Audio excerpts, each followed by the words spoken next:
Most people think stress is the enemy, but what if it's not the stress itself? It's how we respond to it. Dr. Rangan Chatterjee says, "Stress is not what happens to you. It's your response that shapes your life." And start turning pressure into power. By the end, I'll share one small, practical shift, something you can apply today to reset your body and mind when life feels overwhelming. Welcome to the Growth Channel HQ. This episode is inspired by the Rich Roll podcast, where Dr. Rangan Chatterjee, physician, author, and host of Feel Better, Live More, shared the mindset and habits that help us master stress and find resilience. Rich Roll asked him, "How did we get here? Why are we all so burnt out, so tired, even when life looks easier than ever?" And Dr. Rangan said quietly, "Because we've lost the art of slowing down."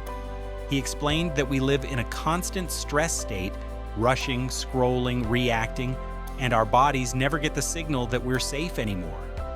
He said, "We are living as if we're running from a tiger all day long, only the tiger is our inbox, our phone, our schedule."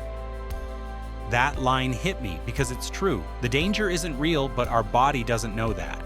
It still floods us with cortisol, keeping us in survival mode. He shared a story from his clinic, a patient with high blood pressure, chronic fatigue, always wired. No matter what medication he prescribed, nothing worked. So Rangan asked him one simple question, "Tell me about your mornings." And the man said, "I wake up, check my phone, and start replying to emails before I get out of bed." Rangan smiled and said, "Right there, that's your problem." He explained that your morning routine is like programming your nervous system for the day. If you start in fight or flight, your whole day becomes a race.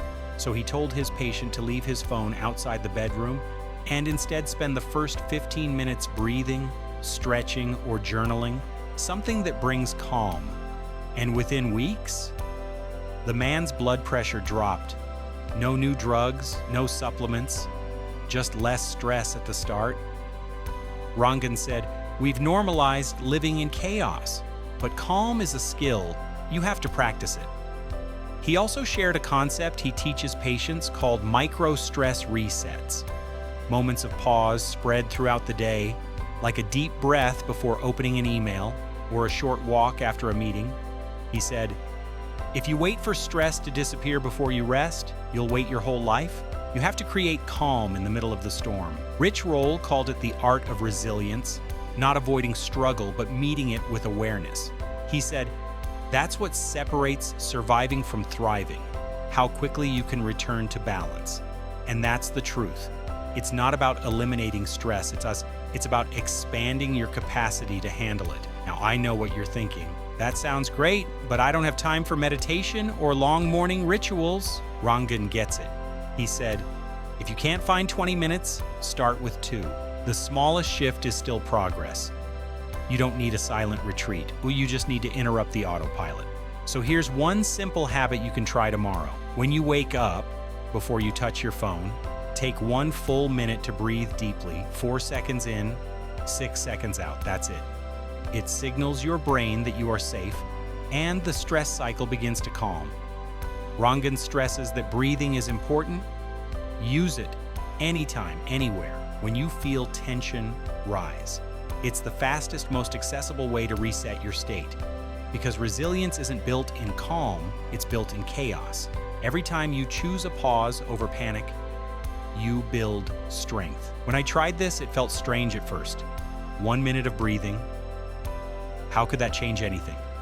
But within a week, my mornings felt different. Quieter, grounded. I wasn't reacting, I was responding. So here's my question for you. When life feels heavy, how quickly can you return to calm? That's your resilience muscle. Thanks for tuning in to the Growth Channel HQ, where we take the world's best podcasts and turn them into lessons you can live by. Next, we're shifting gears from inner peace to innovation. In our next episode, we dive into the Joe Rogan experience, where Joe Rogan and Elon Musk explore creativity, technology, and how to think for yourself in a noisy world. Trust me, you won't want to miss this one. Remember, you don't need a perfect plan, just a better next step. See you in the next episode.